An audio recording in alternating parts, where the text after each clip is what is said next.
Hello friends, आज हम बात करेंगे एंकाइलोजिंग स्पॉन्डिलाइटिस और बैक पेन के बारे में।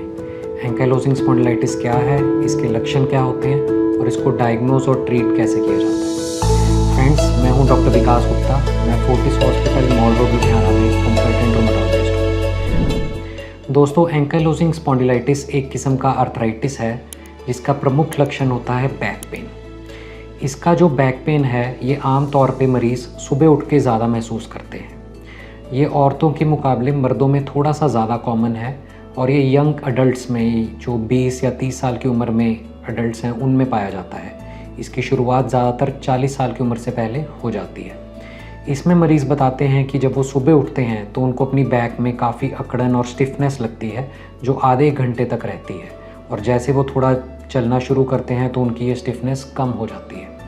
कुछ मरीज़ों को बैक पेन की वजह से रात में उठना भी पड़ सकता है और कई बार उनको बटक्स में भी पेन महसूस होता है। इस बीमारी में वो पेन किलर्स को बहुत अच्छा रिस्पॉन्स महसूस करते हैं। इनको डायग्नोज कैसे किया जाता है? इसको डायग्नोज करने के लिए हमारे पास कुछ ब्लड टेस्ट हैं। इसमें इन्फ्लेमेटरी मार्कर्स यानी कि ESR और CRP आम तौर पे थोड़े बढ़े हुए मिलते हैं। एक इम्पॉर्टेंट ब्लड टेस्ट जो इसमें हम करते हैं वो है HLA-B27। जिन लोगों का HLA-B27 पॉजिटिव है और जिन लोगों में ये इस किस्म की बैक पेन रहती है कि सुबह उठ के बैक पेन ज़्यादा होना, चलने से बैक पेन कम हो जाना और सुबह उठ के स्टिफनेस होना बैक में, तो काफ़ी प्रोबेबिलिटी बढ़ जाती है कि हम एंकाइलोजिंग स्पॉन्डिलाइटिस से डील कर रहे हैं। लेकिन इम्पॉर्टेंट बात एक समझने वाली ये है कि HLA-B27 का पॉजिटिव होना ज़रूरी नहीं है।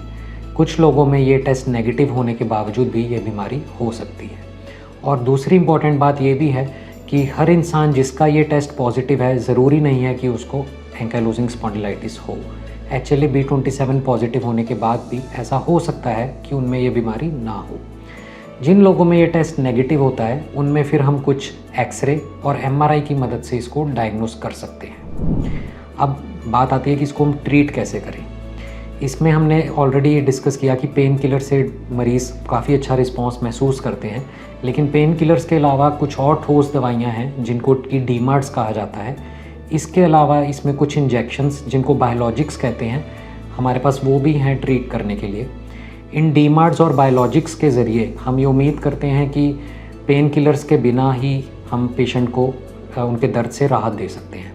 तो दोस्तों, अगर किसी को ये सिम्टम्स हैं कि उनको बैक पेन है जो कि सुबह उठ के ज़्यादा हो रही है, सुबह उठ के बैक में स्टिफनेस बहुत है और वो थोड़ा सा काम करने पे कम हो जाती है, तो हो सकता है कि उनको एंकाइलोजिंग स्पॉन्डिलाइटिस की बीमारी हो, और ऐसे केसेस में उनको एक रोमेटोलॉजिस्ट यानी कि गठिया के स्पेशलिस्ट को कंसल्ट करना चाहिए। Thank you.